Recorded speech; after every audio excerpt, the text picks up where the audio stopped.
With the non-tender deadline passed, several more free agents have become available recently, and many of them make some sense for the Atlanta Braves in terms of depth moves. We'll look at those options today. Also do a deep dive into AJ Smith-Shawver and Luis Guanipa, two of the Braves' top prospects. All that on today's episode of Locked On Braves, so let's get into it.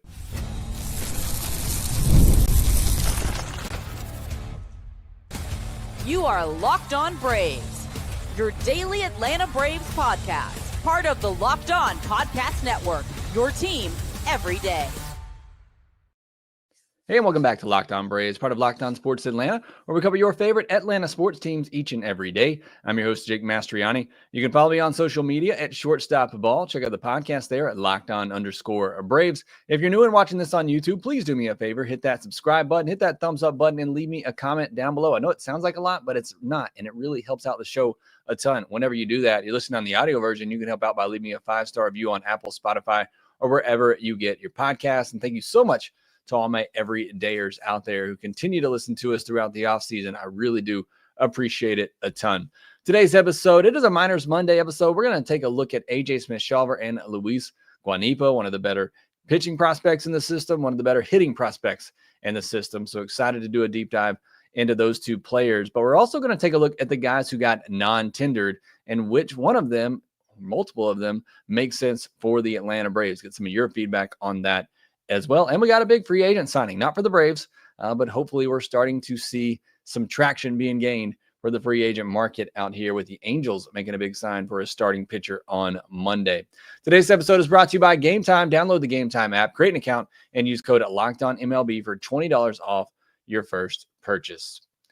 Well, over the weekend, the non-tender deadline came and went. I did a short revealing what the Braves did, and they non-tendered a lot. They non-tendered Ramon Laureano and Griffin Canning. Those were two of the bigger ones that we discussed, and guys that were owed a good bit of money. So you thought maybe the Braves might non-tender them, and we discussed it a little bit, what that means for the Atlanta Braves. We're probably going to discuss it in more detail on Tuesday's episode. Are the Braves looking to get under the tax? That's something I talked about way back in the middle of the 2024 season. I was curious what the Braves were going to do this offseason, if maybe they were going to use it as a year to reset that tax. So we'll see, because again, they cut both Canning and Laureano, which I don't think should come as a total surprise. I think those guys can be replaced for maybe cheaper on the free agent market. But I do think, at least in the case of Laureano, that's somebody you're going to have to replace, whether with somebody who can play every day in the outfield or another fourth, fifth outfielder type. You're going to have to get somebody like Laureano anyway. Eli White is not your guy. He cannot be that fourth or fifth outfielder for you. You can't have him out there in right field on opening day while Ron Acuna Jr. works his way back. So Laureano is the one guy of all the guys that they non-tendered that they're going to have to replace. Now, fortunately for them, a lot of other teams non-tendered players over the weekend, and I think there's several. I can never remember there being this many players that, again, nothing crazy here, but a lot of good players that I think could make some sense for the Atlanta Braves. We're going to start on the pitching side of things. And again, as we go through this, let me know if there are any that make sense to you, any guys that you really think the Braves should target. I asked you on social media, and I'll get to some of those later in the episode. Well, let's start with the pitchers. And the first one is Patrick Sandoval, who was projected to get $5.9 million through arbitration this year. Patrick Sandoval's a guy for the Angels that looked like he was breaking out in 2021. This is actually one of the better moves I've made in my dynasty league that I'm in. I traded Patrick Sandoval at his height after that 2021 season, and he still had a pretty good 2022, but he's regressed the past two seasons. His changeup gets 40% whiff rates, but his fastballs get absolutely hammered. Now, I don't know that the Braves are the team necessarily to fix the fastball, although they've done good with some of their players in the system, like a Spencer Strider and others, getting that high velocity fastball, not necessarily high velocity, but induced vertical break fastball up in the zone. I don't know if they can fix Patrick Sandoval, but I thought it's at least worth mentioning as a guy who, again, was on the verge of breaking out as a starter, has regressed, still has one really good pitch in that changeup. If they can build off of that, could they turn him into a solid mid to back of the rotation starter once again? So yeah, This is not a player I'm saying the Braves have to go get, but I think it's an interesting one out there that maybe could make some sense. Could you get him on a cheap deal? Could you get him on a minors deal? I don't think it'll go that low for Patrick Sandoval. Somebody will give him a chance in their rotation. But, if the Angels are dropping him or non-tendering him with all the pitching help that they need, then it's probably not somebody that the Braves are going to be all over this offseason. But, again, an interesting name to think about. Jordan Romano, maybe one of the biggest, I don't want to say surprises, because we don't know what we're going to get from Jordan Romano in 2025. If anything, he was projected to get $7.75 million. He was one of the best closers over a 3-year stretch before 2024. And then he had season-ending elbow surgery. So, again, don't know what you get from him in 2025, if anything. But this, to me, feels like an Alex Anthopoulos special, where maybe you give him the Kirby Yates treatment, where you sign him to a 2-year deal that's backloaded in hopes that you really get something from him in 2026. I could see Alex doing something like that for Jordan Romano. Holby Milner is another one I put on here just because a left-handed specialist. He's really tough on lefties, had a 0.79 whip against lefty hitters in 2023. Doesn't throw hard, doesn't get a ton of chase, but he misses barrels. So again, not one that I'm running after, but I think an intriguing one. If you wanted to go get a lefty specialist for pretty cheap, if you get him on a split contract so you can send him down to the minors and have him as depth, I don't think that's terrible. Albert Alzolay broke out in 2023. This is the guy I was kind of on. This is where I got things wrong in fantasy baseball. I was kind of in on Albert Alzolay, but he regressed in 2024, and that velo went in the wrong direction. So again, not somebody that I'm running after, but can you get that back up? Can you get that velo back? If he can, I think he can be a pretty solid reliever. This is a big one. I think I've already heard from a lot of fans that are interested in Kyle Finnegan. Was projected to get $8.6 million, so I can understand why the Nats maybe didn't want to retain that, but he's been really consistent the last 4 years with an ERA between 3.5 and 4 and a whip around 1.3 and about a strikeout per inning. So again, not top of the shelf reliever, although he has experience as a closer, throws really hard at 97.2. He just hasn't had that dominant strikeout stuff to maybe warrant getting a $9 million contract in arbitration. But, obviously has been a very good and consistent reliever. So I think Kyle Finnegan's probably going to be somebody that a lot of teams are interested in, and the Braves should be one of them. Jacob Webb, old friend Jacob Webb, also non-tendered, and I think this is somebody the Braves should look. I always liked Jacob Webb. I never thought he was going to be, closer type, but I thought he had the potential to be a setup guy. He's been solid the last 2 seasons, a 3.02 ERA, a 1.18 whip, and 56 2/3 innings last year with 58 strikeouts. Nothing special necessarily in his arsenal, but, as a reliever, he does have several pitches to go to. In 2023, he had 3 pitches with that each had a whiff rate over 30%. So, again, nothing elite, but just kind of good on all of his pitches. And you certainly would take that. And, again, I think he's somebody that's probably going to get snatched up. I put Luis Patino on here just because was a top prospect. He's still just 25. Braves have done a good job unlocking pitchers, developing pitchers. Maybe you get him on a minor league deal and see what the former top prospect can do. Colin Poche, another left-handed pitcher, was really good in 2023 before struggling in 2024. Velo is down. Again, not somebody I'm running after, but with him and Holby Milner, that's all just if you want to go out and get a lefty specialist. But I'd actually rather go after Milner than Poche, who, again, trending in the wrong direction, and his splits aren't as wide as they are for Holby Milner. So if you were looking for a left-handed specialist off of these non-tenders, I would go with Milner over Poche. And I think the reliever that I'd go after, I think it is Finnegan. And again, that's probably the obvious choice. I don't know that there's any starters. I talked about Patrick Sandoval. I don't think it's an obvious one there. Cal Quantrill might be one that you go get just as a depth. And maybe you could get Cal Quantrill on a minor league deal just to give you somebody with depth. But I think out of this group, Romano, if you could do a 2-year deal, Milner, if you wanted a lefty specialist, and Finnegan to, replace Joe Jimenez as that right-handed setup guy. Those would be the 3 pitchers that I would go after. Infielders, Nick Madrigal just can't stay healthy, contact hitter. I don't think there's really much interest there. Patrick Wisdom, low average, high power, can play the corners of the field, first, third, left, and right. Maybe some second base. I don't have a lot of interest in Patrick Wisdom, but some people have mentioned him to me as a possibility. I just don't see it. Josh Rojas, this one I do have some interest in. A decent hitter with good speed, not much power, but can play second, third, and corner outfield. So has a little bit more versatility. So I would be somewhat interested in a Josh Rojas. Connor Joe, right-handed platoon bat with a good arm for a corner outfield spot, but not a lot of speed. But again, he does crush left-handed pitching. Brendan Rodgers, former third-round pick, over a 700 OPS the last 4 seasons, but huge, huge home road splits. He crushes at Coors. He is awful on the road. And he's pretty much limited to second base. So again, I always remember Brendan Rodgers because it was that draft. It went Dansby, it went Bregman, it went Rodgers. And I remember everybody talking about Rodgers, the high school kid who could be better than the other two, be better than Dansby and Bregman. And it's just, it always reminds me of that hype for the high school athlete, the high school player in the draft. And look, those guys do have a lot of potential, but those college players, they are typically more well-rounded, more developed, and ready to take off. But Brendan Rodgers just unfortunately never hit that ceiling. Gavin Sheets, he also goes an outfielder, first base, corner outfielder, DH, middling, strikeout and walk rates. Power is not what it should be. Gavin Sheets is somebody I've seen here in Birmingham, and that is a big ballpark, and I've seen him crush some baseballs. There's power there. He's just never been able to tap into it. Again, I don't think there's much interest in that. John Birdie of this list is probably the guy that I'm most interested in. Probably he and Josh Rojas are the two players I'm most interested in. John Birdie, a contact hitter with great speed and can play pretty much anywhere. So if I go after any of these infielders, it's probably going to be John Birdie.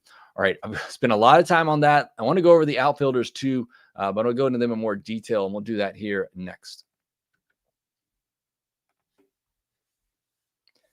Nothing delivers comfort and joy quite like the unrivaled quality and taste of Omaha Steaks.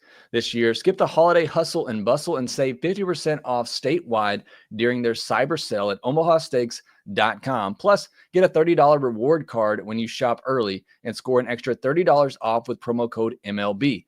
With 5 generations of experience, Omaha Steaks consistently delivers the world's best steak experience, and their gifting experts have made it easy to deliver the perfect gift with thoughtfully curated gift packages starting at $89.99.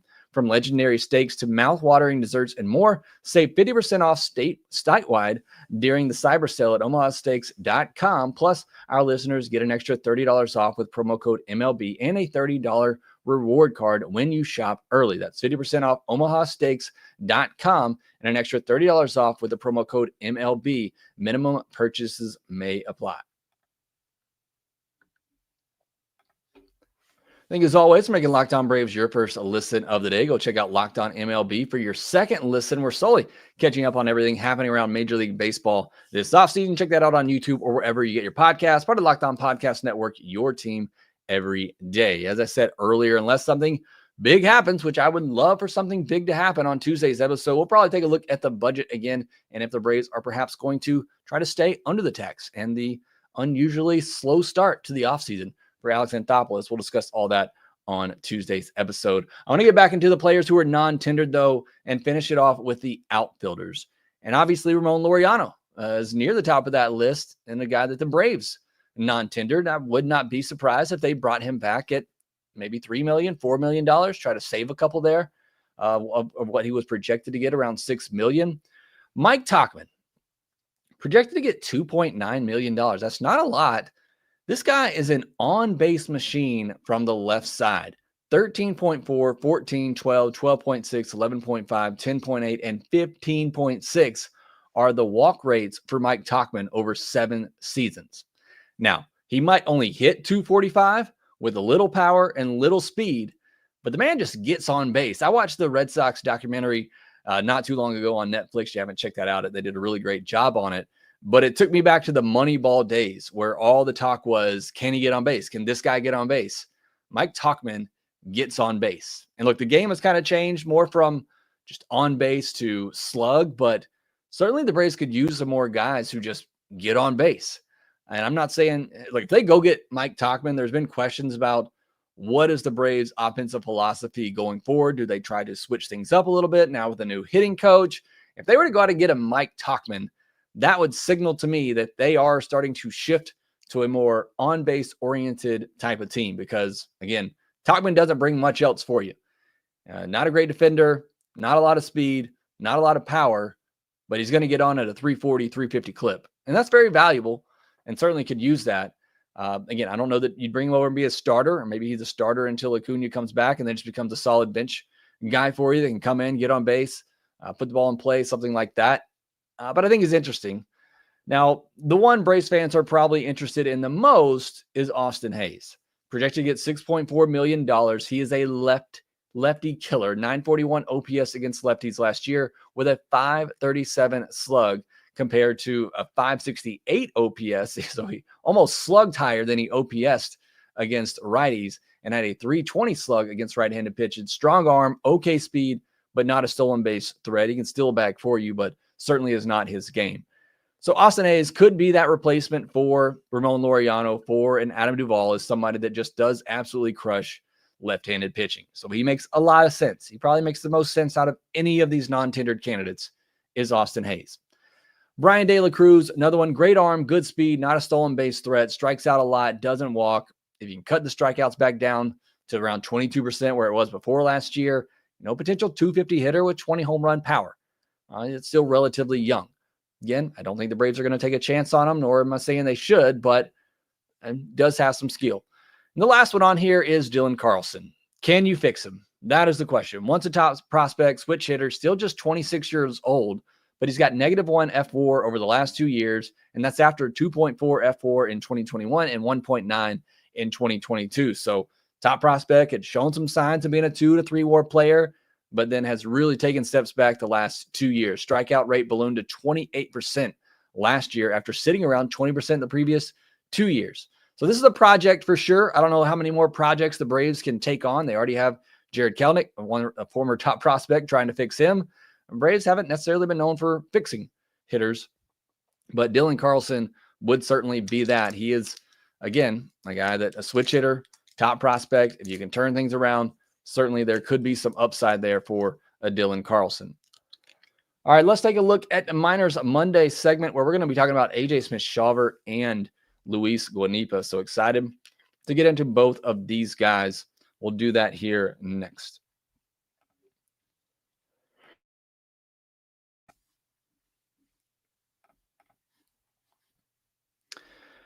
Get into the NFL action this season with FanDuel, America's #1 sports book. Right now, new customers can bet $5 and get $150 in bonus bets if you win.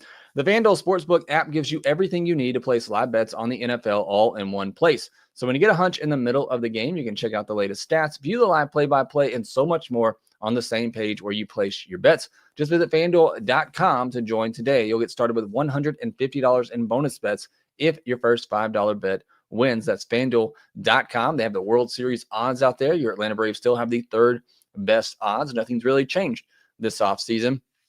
And the Braves still have the third best odds. Also, make sure you visit FanDuel.com/playsafe for tools and resources to help you stay in control of the way that you play. Never waste a hunch and make every moment more with FanDuel, an official sports book partner of the NFL.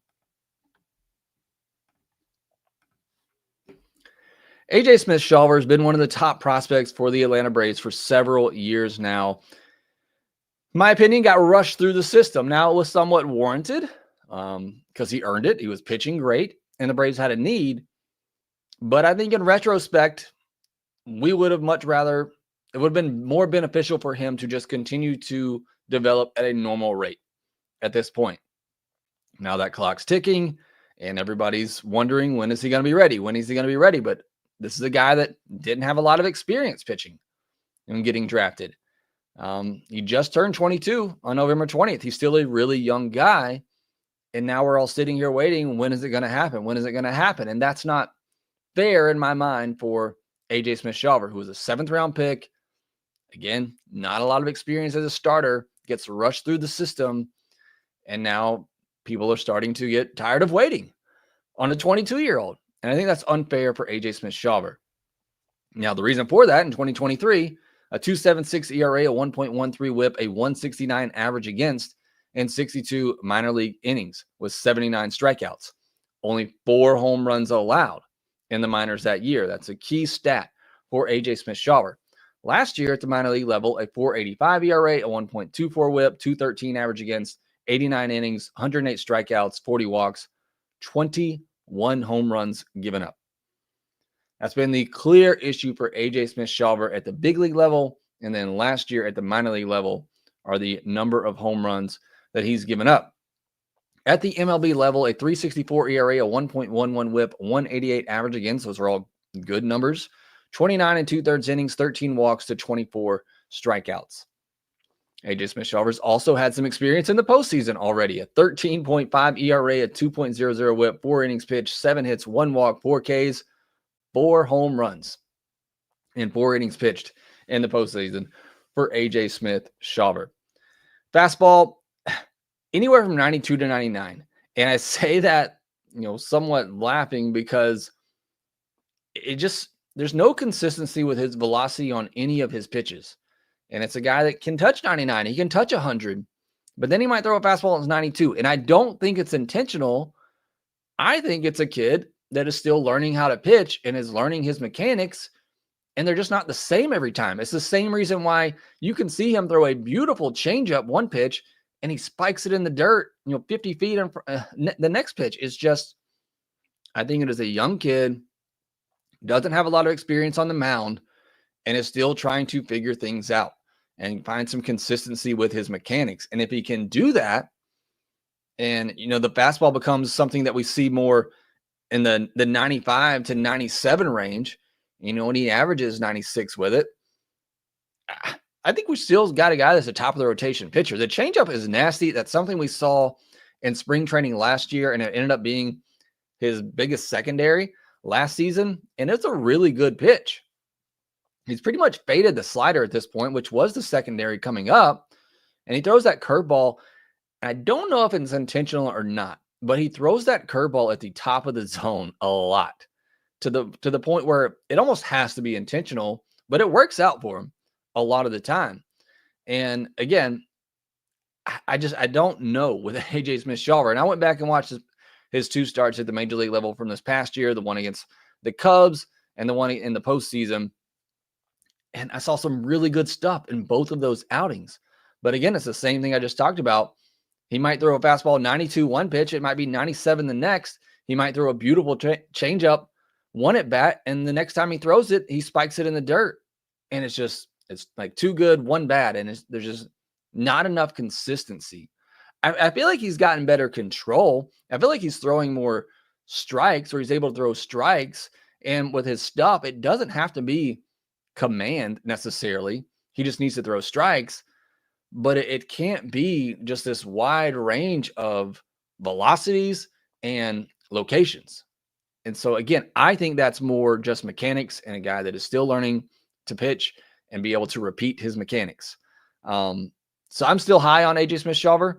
And like I said, his 2 starts last year that I watched, I thought they were really good. Even the postseason start, it was some really good hitting. Luis Ariz, who took a fastball the other way and shot it the other way for a hit. It was Fernando Tatis Jr., who jumped on a 94-mile-per-hour fastball, ambushed it on the first pitch and hit it. It still hasn't landed yet, but it was just good hitters. That Padres lineup was really good. He gave up 2 other hits. Both of them were just really good swings on pitches away. The Jackson Merrill shot one through the hole at shortstop, and another hitter, forget their name, they shot one the other way, and then he grazed the foot of Jake Cronenworth with a curveball.